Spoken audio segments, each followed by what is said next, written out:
Hi everyone, my name's Jonathan Newton and I am the builder of Newton Grove. I want to give you a bit of a history of the layout. It's built at 7mm to the foot using Pico track and Pico points. It's not a very big layout, it's only 9 foot long by 18 inches wide.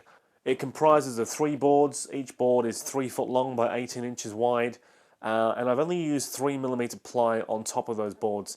Now, I probably could have gone with 6, but at the time I thought that 3mm would suffice, and I haven't had any problems with that, so it's been a fairly reasonable choice, although I think that next time I'd go for at least 6. One of the questions I get asked quite often is what was the inspiration behind building the layout? And there's a few answers for that. The first is that I had a growing collection of O-gauge models, and I wanted somewhere to display them rather than just on the shelves. And I've always been fascinated with loco sheds, loco depots, big depots as well as small ones. So the idea of doing a loco depot was very appealing. One day I came across a thread in one of the forums on RM Web for a layout called Cardiff Canton. It was an amazing layout, only 6 foot long by about 2 foot wide, and it was built once again in O-gauge. It was basically a micro O-gauge layout. Cardiff Canton shed, very heavily condensed, built by a chap called Stephen Fay, who is an amazing modeller. He's gone on to do things like a Dawlish seawall, 7 Tunnel East, and Lord knows what's next. He's absolutely fantastic at what he does. But I saw the work he was doing with Cardiff Canton. I followed the thread. I saw all the photographs from start to finish, and I was so impressed. I thought, wow, look at all that detail in such a small space. The way that he'd built a low relief entrance to the shed. He put the pits in. There was a coaling stage, there was a bridge, a footbridge that spanned halfway across the layout. There was so much detail crammed into such a small space. And I thought, wow, that's very inspirational. And I had a growing collection of O-gauge locomotives, and I thought to myself, well, I could do something very similar. Whilst I thought that Cardiff Canton was a fantastic layout, it was Great Western Railway based. I've got nothing against the GWR. The locomotives are absolutely fantastic. They're beautiful engines. But I've always been more of a Midland person, LMS designs, standards, and so forth. So if I was going to do a shed layout, it had to be for that region. And of course, that's what my loco stock is based on. I'm not too sure why, but I've always had a fascination with Rosegrove Shed. Rosegrove was one of the last 3 steam sheds that survived into 1968. It was one of the last 3 to be closed.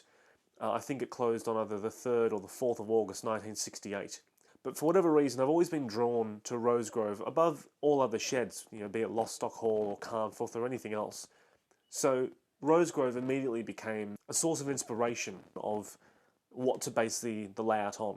I was also adamant, though, that I didn't want a carbon copy of Rosegrove.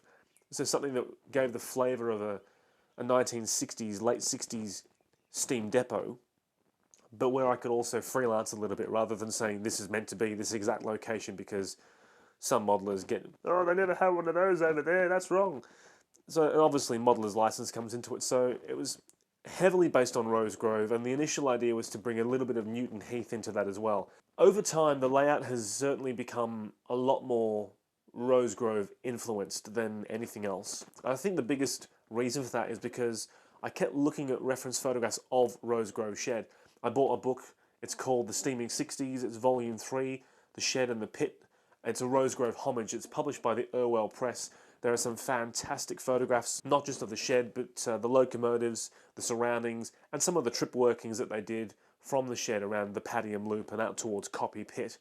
It's a really fantastic book. It's full of so much detail, and I've referred to that book and those pages dozens and dozens of times to get all the detail that I want.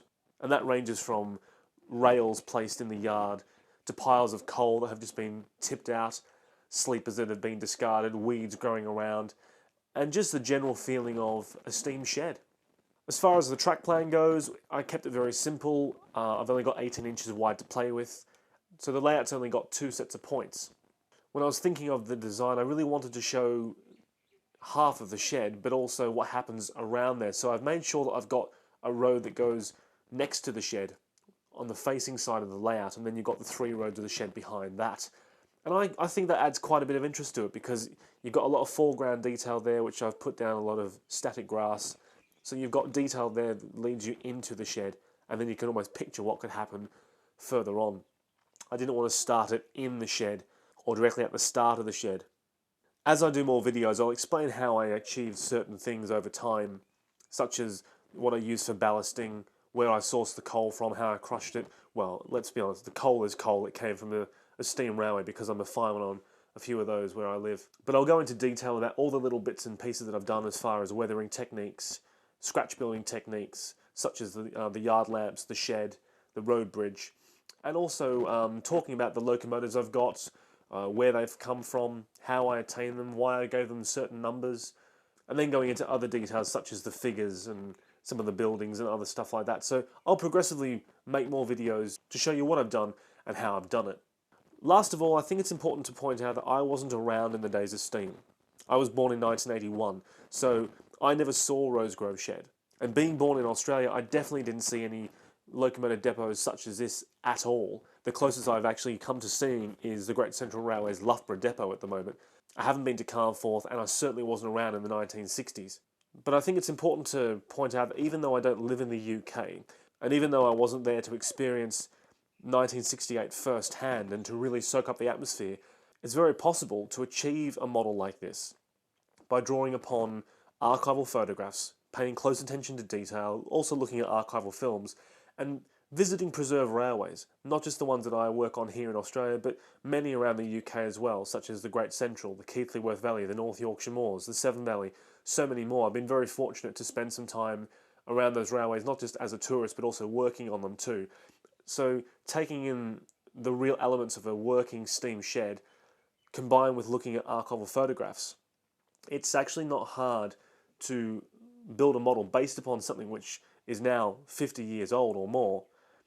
It's quite easy. It just goes to prove that if you pay attention to the detail and you take your time with it, you really can achieve something that has an element of realism, even though you never experienced it yourself. So thank you very much for watching. I hope you've enjoyed the previous videos as well. Please subscribe to the channel, like and share this video. I definitely intend on producing a lot more content for you. You can also find me and the layout on the RM Web forum. If you Google search that, it'll come up there. You can see the pages and just follow along. There's a lot more photographs and interaction there as well, so feel free to reach out to me if you want. Leave a comment for me in the video, and I will see you next time.